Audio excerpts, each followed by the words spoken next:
So fan fiction is people in the fandom, so let's say fans of Spider-Man, fans of Supernatural, fans of Doctor who know that world, that universe, that kingdom that the show or video game or whatever has created, and they want to make a nod to it. They love it so much they want to take it in a different direction.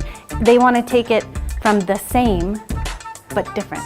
So that's fan fiction. Take the same characters, maybe the same setting, but make it your own, add your own spin to it. And really trying to inspire students to write more and read more.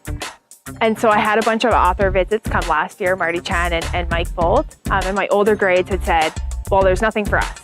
The 7, 8, and 9 said there was nothing for us. So I found a grant, which is YAB, and I applied, and we were one of 10 schools that won in Alberta. And with that, I was able to bring Judith Graves in from Cold Lake and to do these 2 presentations. Today we are working with grade 7, 8, and 9, and we're doing some screenwriting stuff because I write screenplays, stage plays, fiction, all kinds of things. So their vision when they first started, this is what the script was supposed to be like. We hear a low-end rumble like the growl of an unseen beast, and then superimposed titles show up on the screen.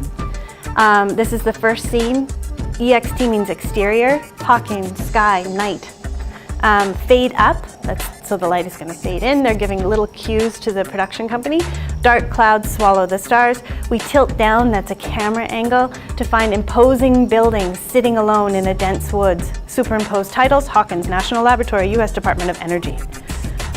Second scene, interior, so we're focusing into a smaller scene. We are now inside the laboratory, slowly creeping down a long windowless corridor toward a steel door. Fluorescent lights flicker, a siren warbles, and we continue to hear that low-end rumble. We draw closer to the door and closer, and boom, the door explodes open, the hinges shrieking. They wrote this stuff in all caps because they want it to have special effects and they want it to be big. So if you're writing in your script something and it has a little bang to it, you would write it in all caps like that.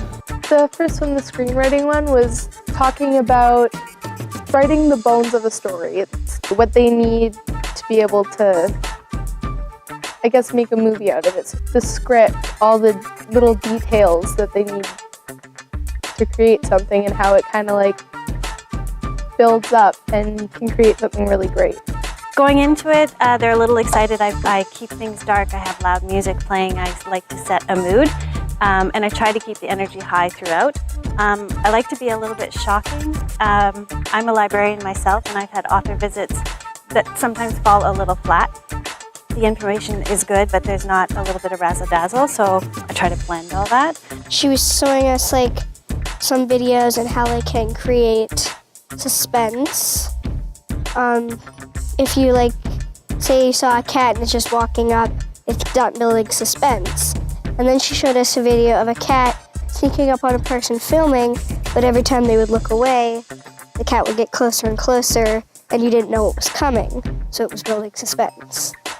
If you want your reader to continue reading, suspense is like the big thing that you want to put first, so they don't read it and then say, oh, this is boring, and put it down before you get to the good parts of your story. The fan fiction one is talking about taking a story, maybe a story you like, something you've read, you've watched, and kind of putting your own twist to it, adding your own kind of scenes, characters sometimes, depending on what it is and who's writing. I think that I might actually try writing some fan fiction later in the year because it's something I was thinking about and never really knew if I should or shouldn't. So I find every time I have an author come in that students are reading more, especially the ones that come. The other part is I have more students that want to get involved in writing. And so I'm hoping that they'll come in, they'll take that, I can do some screenwriting with them, some fan fiction, some short stories, and that will feed into November, which is National Novel Writing Month, and they can join me and I'll help support them if they decide they want to write their own novel. Thank you, thank you. See ya. Parkland School Division, where the world opens up.